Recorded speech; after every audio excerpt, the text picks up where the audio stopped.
नमस्कार दोस्तों, मेरा नाम डॉक्टर सोमिल मांडलिया है। मैं अहमदाबाद में एज कंसल्टेंट ऑर्थोपेडिक स्पाइन और जॉइंट स्पेशलिस्ट के तौर पर प्रैक्टिस कर रहा हूँ।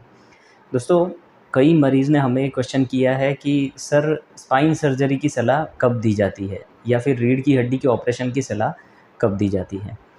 वैसे अगर देखने जाए तो ये बहुत ही ब्रॉड टॉपिक है, इसके लिए लंबी चर्चा हो सकती है, लेकिन वर्ल्ड में जितनी भी स्पाइन सर्जरीज़ होती है उसमें 95% जितनी सर्जरीज़ में 3 सिचुएशन ज़िम्मेदार होती है। वो 3 सिचुएशन के बारे में मैं आपको बताऊँगा। सबसे पहला कि अगर किसी मरीज़ को रीढ़ की हड्डी से संबंधित कोई रोग है और उसके कारण हाथ या पैरों में कमज़ोरी आ गई है, लकवा हो गया है, मतलब कि हाथ पैर की मूवमेंट बंद हो गई है, तो इसमें मरीज़ को ऑपरेशन की सलाह दी जाती है। दूसरी सिचुएशन, रीढ़ की हड्डी के संबंधित रोग है और संडास पेशाब में दिक्कत होने लगी है, बॉयल ब्लैडर अफेक्ट हो गए हैं, मतलब कि किसी को सडनली कॉन्स्टिपेशन हो गया है या फिर यूरिन पास नहीं हो रहा है या फिर पेशाब करने में दिक्कत हो रही है, कपड़े बिगड़ जाते हैं, पता नहीं चलता है। ये भी सिचुएशन है जिसमें ऑपरेशन की सलाह दी जाती है। दोस्तों, ये जो 2 रीज़न्स है, ये दोनों रीज़न्स में किसी भी डॉक्टर की राय ली जाए तो कोई भी डॉक्टर का ओपिनियन डिफ़र नहीं करेगा, उसमें इमरजेंसी सर्जरी की ही सलाह दी जाएगी, क्योंकि ये दोनों सिचुएशन में टाइम बहुत ही इम्पोर्टेंट है।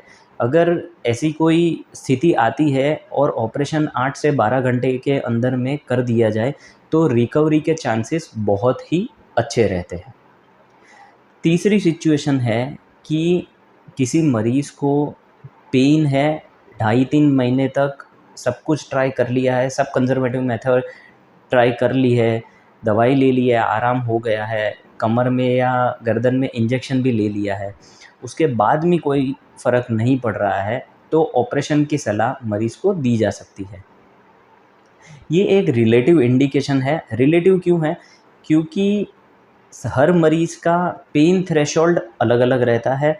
किसी मरीज़ की पेन बेयरिंग कैपेसिटी ऐसी है कि 6-8 महीने या 1 साल निकल जाता है। किसी को ऐसा होता है कि 1 डेढ़ महीने तक भी मरीज़ पेन सहन नहीं कर पाता है, तो उनको भी ऑपरेशन की सलाह दी जा सकती है। लेकिन ये जो सिचुएशन है, इसमें इमरजेंसी में ऑपरेशन करने की ज़रूरत नहीं होती है, इसीलिए ये रिलेटिव इंडिकेशन है।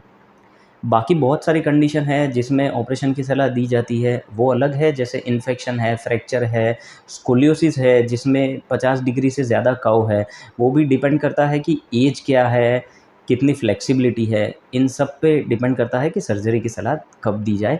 बाकी मैंने आपको ग्रॉसली 3 सिचुएशन बताई है जिसमें ऑपरेशन की सलाह दी जाती है।